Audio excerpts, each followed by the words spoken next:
May napili na ba kayong pupuntahan ngayong Semana Santa para sa mag-bonding?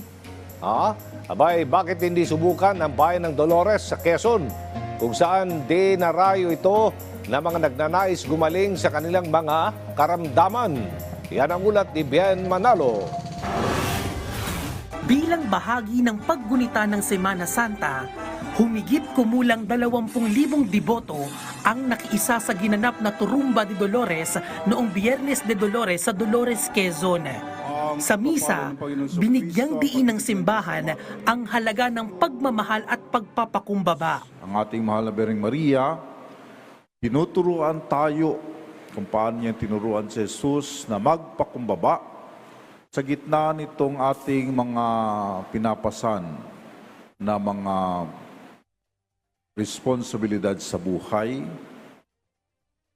Tinuturuan tayo na ating mahal na Birheng Maria, patuloy tayong magpakumbaba. Hindi nawawala sa listahan ng mga deboto ang Dolores, Quezon tuwing Semana Santa, nakilala bilang The Healing Place. The place is a healing place because of Mount Banahaw. We are actually in that ley line, yung tinatawag na energy line of the world.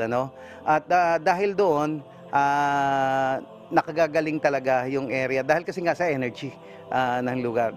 Ang daming mga nagpapatunay na and there is science involved in it, na nandito yung tinatawag natin na negative ions na malakas, yung mga healing properties ng tubig na nakagagamot sa mga tao. Tinikman namin ang tubig sa lugar na pinaniniwala ang nakagagaling ng karamdaman.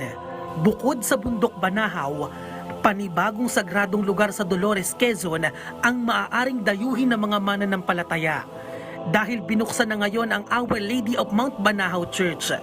May lawak itong 60 ektarya at inaasahang makapagbibigay ng trabaho sa mga residente at dagdag kita sa bayan. As an area wherein the place could really heal the people living in the area, not only the people who are living in the area, but also the people who believe so much in the power of the Mount Banahaw. Pumunta sa Dolores at makita ninyo yung Our Lady of Mount Banahaw Church. This is a non-denomination, non-sectarian healing temple that caters for everyone for free. We will try our best to actually be able to deliver the healing that we wanted to happen to the Philippines and the world. Mula sa Deck Hotel, matatanaw naman ang bundok ng Kalbaryo na tinaguri ang the holiest of all mountains sa Dolores.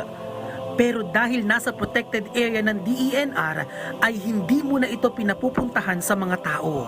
Ilang minuto mula sa Our Lady of Mount Banahaw Church, mararating naman ang Bangkong Kahoy na dinarayo rin sa lugar. Pero bakit nga ba ito tinawag na Bangkong Kahoy? Dati daw po kasi, meron daw po dito mga puno na para siyang bangko, para siyang upuan, yung shape, yung hugis ng puno. Kilala ang Dolores, Quezon bilang healing place. At isa sa mga dinarayo dito tuwing Semana Santa, ang bundok ng Banahaw. At mula rito sa Bangkong Kahoy, matatanaw mo ang the majestic Mount Banahaw. Perfect din ang lugar para sa mga nais magpahinga mula sa ingay ng syudad. Maganda po itong puntahan, itong lugar na to, lalo-lalo na kapag gusto po ng mga tao ng pahinga.